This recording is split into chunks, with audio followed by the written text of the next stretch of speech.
మన లక్ష్మీ శ్రీనివాస జ్యువెలరీస్ వార్షికోత్సవ lucky draw offer గెలుచుకోండి 1 కేజీ సిల్వర్ వస్తువులు.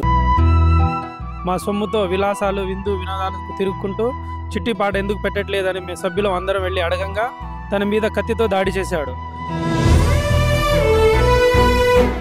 నా విధాలుగా మాట్లాడే పరిస్థితి సార్. మిమ్మల్ని ఎందుకు లక్ష్యం చేశాడు? సకాలంలో డబ్బులు ఇచ్చి అందరినీ నమ్మించి మోసం చేశాడు, నట్టేట్లో ముంచేశాడు. దయచేసి గవర్నమెంట్ వాళ్ళు కొంచెం విచారించి మాకు న్యాయం ఇప్పించగలరు. అతని దగ్గర చిట్టి వేసిన వాళ్ళు ఓన్లీ తాపీ పని చేసుకునే వాళ్ళు, కూలీ పని చేసుకునే వాళ్ళు, మొత్తం పూర్ పీపుల్ సార్ మొత్తం. కానీ దయచేసి మాకు కూడా ఈ ఉన్న ఆస్తులని జప్తు చేసి ఉన్న బాధ్యతలందరికీ పంచాలని చెప్పేసి మేము డిమాండ్ చేస్తున్నాం. అలాగే బ్యాక్గ్రౌండ్ తెలుసుకోకుండా మీరు డబ్బులు డిపాజిట్ చేసుకొని మీ కుటుంబాలకు నష్టం జరుగుతుందని. మీ పిల్లల్ని చదివించే పొజిషన్ లో ఉన్నారా? లేదు సార్, అసలు అయిపోయింది. నా బతుకు నా జీవితం నాశనం చేసేది సార్.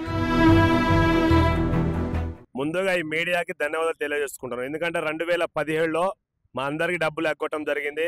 ఆ రోజు ఇంటి మీదకి జనాలు డబ్బుల కోసం పోతుంటే ఒక అతన్ని పొడవడానికి వేయండు, ఈ ఉపేంద్ర అనే అతన్ని కొట్టడానికి వచ్చిన చాలా చికాకులు జరిగినాయి. అప్పుడు మీ ఎస్పీ ఆఫీస్, పాత ఎస్పీ ఆఫీస్కి పోయినాం. ఈ మీడియా మొత్తం పేపర్ అయితేంది, టీవీ ఛానల్ అయితే అందరూ రావడం జరిగింది. ఆ రోజు మా బాధలను చూసి కేసు కొద్దిగా పకడ్బందీగా ఎస్పీ గారు చెప్పడంతో పకడ్బందీగా కేసు చేశారు. ఆ రోజు నుంచి బాధితులంతా అమ్మడిపడి ఈ రోజు విజయం సాధించడం జరిగింది. కానీ ఈ బాధితులు మొత్తం కూడా దూరణ ఒక 10-15 ఊళ్ళో జనాలు ఉన్నారు. దూరణాకుల వాళ్ళు పాపం బాత్రూంలో కడిగేటోళ్ళు, ట్రైన్లో పల్లీలు అమ్ముకునేటోళ్ళు, ఇటు చెప్పుకుంటూ పోతే అందరు బాధ్యతలు కూడా పేదోళ్లే. నేను కూడా ఇడ్లీ బండి వేసుకుంటాను. నేను కూడా 60,000 రూపాయలు చీటీ కట్టిన, 1,00,000 రూపాయలు లోన్ నేను అప్పు కూడా ఇచ్చిన, నా డబ్బులు కూడా పోయినాయి. కనుక ఇప్పుడు శిక్ష పట్టడం అనేది మాకు చాలా సంతోషంగా ఉంది. ఇంకొకటికి డబ్బులు ఎగ్గొట్టడానికి భయం అనేది ఉండాలి.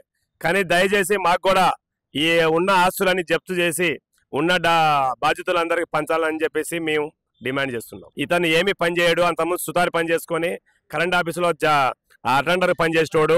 అటువంటి వాడు ఈ రోజు కోట్లకు అధిపతి. అంటే మా డబ్బులతోటి చదివించుకొని మా డబ్బులతోటి ఆ బినామీ ఆస్తులు కొన్నారు.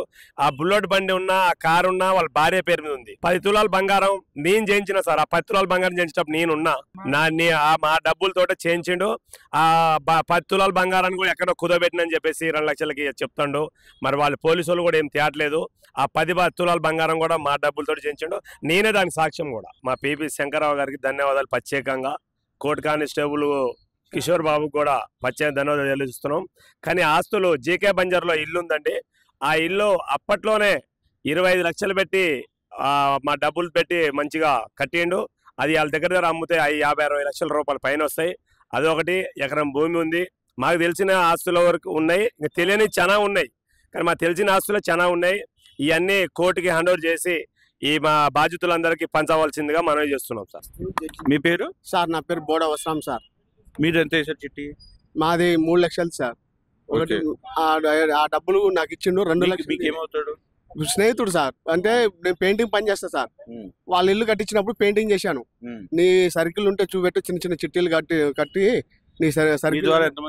నా ద్వారా 36 మంది సార్. 36 మంది సార్. మా జడ్జి రామ్ గోపాల్ గారికి, రాజగోపాల్ గారికి, మా పిపి శంకర్రావు గారికి, మరి ఒక కానిస్టేబుల్ కిషోర్ గారికి ప్రత్యేక ధన్యవాదాలు. మీడియాకు ప్రత్యేక ధన్యవాదాలు.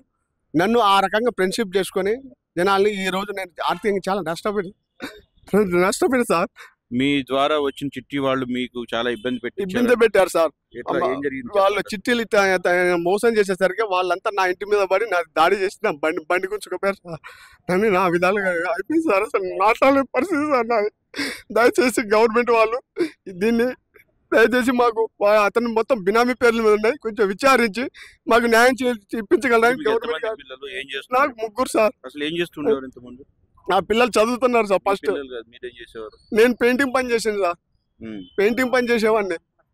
మా నాన్న ఒక ఎంప్లాయ్ సార్, రైల్వే గ్యాంగ్మెన్. అలా నేను పెయింటింగ్ పని చేస్తే ఆయన ఇల్లు కట్టిస్తే. ఇప్పుడు మీ పిల్లల్ని చదివించే పొజిషన్ లో ఉన్నారా? లేదు సార్. అసలు అయిపోయింది. నా బతుకు నా జీవితం నాశనం చేసిండు సార్. దయచేసి గవర్నమెంట్ ఏదన్నా చర్య తీసుకొని న్యాయం చెప్పగలరు. మీ పిల్లలు చదవట్లేదు లేదు సార్, ఈ ఘటన వల్లనే ఇలా ఆర్థికంగా ఇదైపోయింది సార్. పరిస్థితి మొత్తం మీ కుటుంబం అంతా ఈ రోడ్డు పడ్డా సార్. ఓకే, మీలాగా మిగతా వాళ్ళు ఎలా ఉన్నారు? మీలాగా ఉన్న పొజిషన్ లో ఇంకెంతమంది ఉన్నారు? 4 చనిపోయారు సార్ ఆల్రెడీ అతని వల్ల ఈ కేసులో ఉన్నారు. అలా జరిగింది సార్. అది వాళ్ళ పిల్లలు ఎలా జాబులు చేస్తున్నారు. సో వాళ్ళ పిల్లలు జాబులు చేస్తున్నారు, మీ పిల్లలు ఏమో రోడ్డు పాలయ్యారు సార్. వాళ్ళ చదువులు కూడా ఆగిపోయినాయి సార్. మా పిల్లలు ఇప్పుడు సుతారు పని చేస్తారు సార్. ఇప్పుడు సుతారు పని చేస్తున్నారు మీ పిల్లలు? అవును సార్. ఆ మధ్యలో నాకు యాక్సిడెంట్ అయింది. నా మీద కేసు పెట్టారు సార్. డబ్బులు ఇప్పించిన స్నేహితంలో ఆ డబ్బులు కూడా ఇవ్వలే. నా భూమి రాపించిండు. ఆ భూమి కాడికి పోతే వాళ్ళ తల్లిదండ్రులను పెట్టి పోలీసు వాళ్ళు మన సార్లు తీసుకొచ్చి నువ్వు ఆడికి పోయే హక్కు లేదు అని చెప్పేసి నన్ను నిలబడతారు సార్.